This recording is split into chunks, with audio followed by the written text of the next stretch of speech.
안녕하세요, 리틀 약사입니다. 오늘은 갑상선 시리즈 중에 6번째 시간입니다. 전편들 영상들 기억하시나요? 갑상선 용어부터 갑상선 저하증, 항진증, 갑상선 염의 증상들, 원인, 임산부의 관계도 얘기했고 각각 필요한 영양소를 단계별로 완전히 쭉 요약해서 알려드렸습니다. 기억이 안 나신다면 여기 영상들 보시고 오시면 되겠습니다. 제가 갑상선 호르몬을 설명드렸을 때 RT3라는 것을 말씀드린 적이 있습니다. 실제 모양만 갑상선 호르몬이지 아무 쓸모없는 이 갑상선 호르몬의 불량품이다. RT3라는 것을 갑상선 치료에 좀 도움이 잘 되지 않을까, 어떻게 이를 줄이고 제거해야 하는지 지금부터 한번 알아보도록 하겠습니다. 갑상선 호르몬은 T4에서 T3로 바꿔야 실제 세포 내에서 사용된다 말씀드렸습니다. 근데 우리가 스트레스나 염증, 감염, 독소 등의 노출이 많아지게 되면 갑상선 호르몬인 T4가 실제 사용 형태인 T3로 바뀔 때 RT3 형태로 바뀌어 작용을 잘 안 하게 된다. 갑상선 자극 호르몬인 TSH나 T4, T3가 정상이라도 RT3가 이렇게 증가하게 되면 갑상선 이상 증상들이 생길 수가 있는 겁니다. 물론 이 RT3는 갑상선 호르몬 입장에서는 아주 쓸모없는 아이긴 하지만 우리 몸에서는 이를 괜히 만드는 건 또 아닐 겁니다. 체내에 각종 독소나 스트레스, 염증, 해독대사에 문제가 생기게 되면 나쁜 산소라는 이 ROS가 증가하게 되고, 이때 이제 갑상선은 RT3를 늘려가지고 체내 대사를 줄이기 위해 노력합니다. 왜 체내 대사를 줄일까요? 에너지 생산 공장인 이 미토콘드리아의 일을 줄여서 활성산소 생성을 줄이려고 하기 때문이죠. 즉, 나를 보호하기 위한 최소한의 방어책인 것입니다.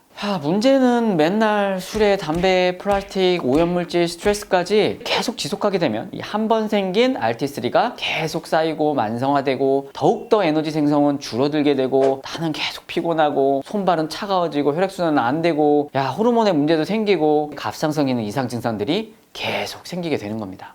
자, 그러면 어떻게 이런 불량품 RT3를 최대한 줄일 수 있는지 고민해 봐야 되겠습니다.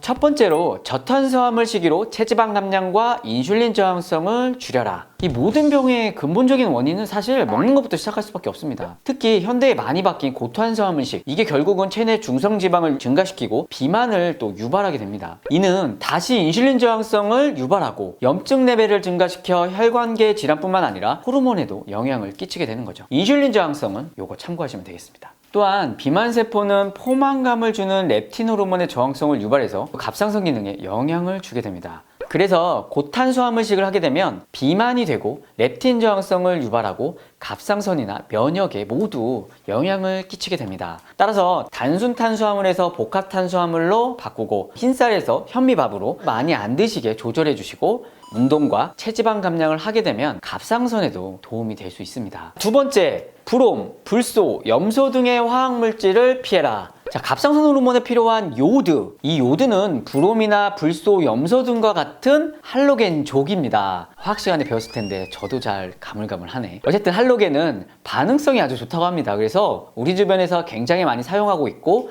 이런 할로겐족 원소들이 내 몸 안에서는 요드를 쫓아내고 자기들이 그 세포내를 차지해서 요드의 역할을 방해하게 됩니다. 따라서 갑상선의 문제나 호르몬의 교란, 아토피 천식, 암 유발까지도 언급되고 있습니다. 이러한 물질을 최대한 우리는 줄여주는 게 갑상선 건강에 도움이 될 수 있고, 적정량의 요드 섭취도 중요할 수 있습니다. 세 번째, 체내 염증 레벨을 떨어뜨려라. 이 RT3를 줄이기 위해서는 몸의 염증 수치를 줄이는 게 가장 중요합니다.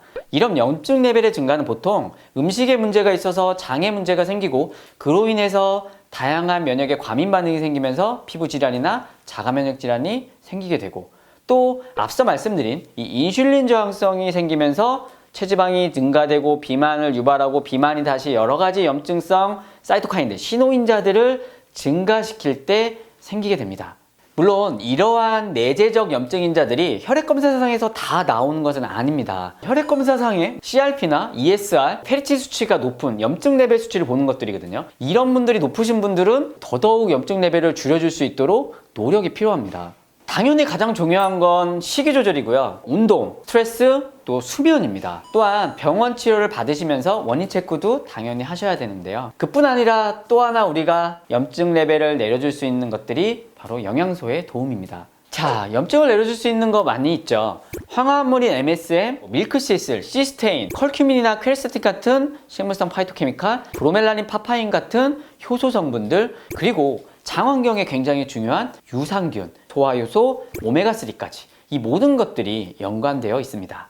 네 번째, T4 호르몬이 T3로 바뀔 때 필요한 변환 부스터를 충분히 절하입니다. 갑상선 호르몬은 세포 내에서 작동하려면 T4가 T3로 바뀌어야 된다. 또 그 과정에서 RT3가 생길 수 있다. RT3가 생기지 않고 T3로 잘 변환하려면 이 전환 효소에 반드시 셀레늄과 아연이 필요하다. 신지로이드 T4를 복용해도 증상 개선이 없다면 T3 약물 복용을 해봐라. 대부분 갑상선 기능 저하 환자들은 이 T4 호르몬을 먹어도, 즉 신지로이드를 복용해도 조절과 증상 개선이 잘 됩니다. 가끔 체내 간대사의 문제나 염증, 스트레스 등이 많고 수면이 잘 안 되시는 분들은 이 T4가 T3로 전환이 잘 안 되고 RT3로 증가하는 부분들이 종종 있습니다. 이런 경우는 아무리 T4를 넣어줘도 T3로 전환이 잘 안 되니까 오히려 RT3가 훨씬 더 늘어나게 되고 증상 개선이 전혀 없게 됩니다.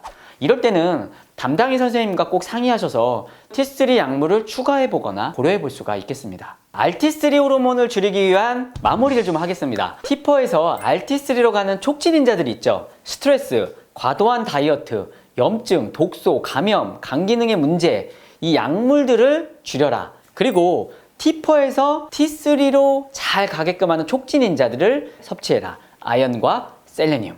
갑상선은 부신피로, 소화기의 문제, 간 문제, 인슐린 저항성, 성호르몬 등 복잡 다단하게 얽혀 있어서 전체적인 몸의 밸런스가 맞도록 건강관리를 꼭 해야 한다.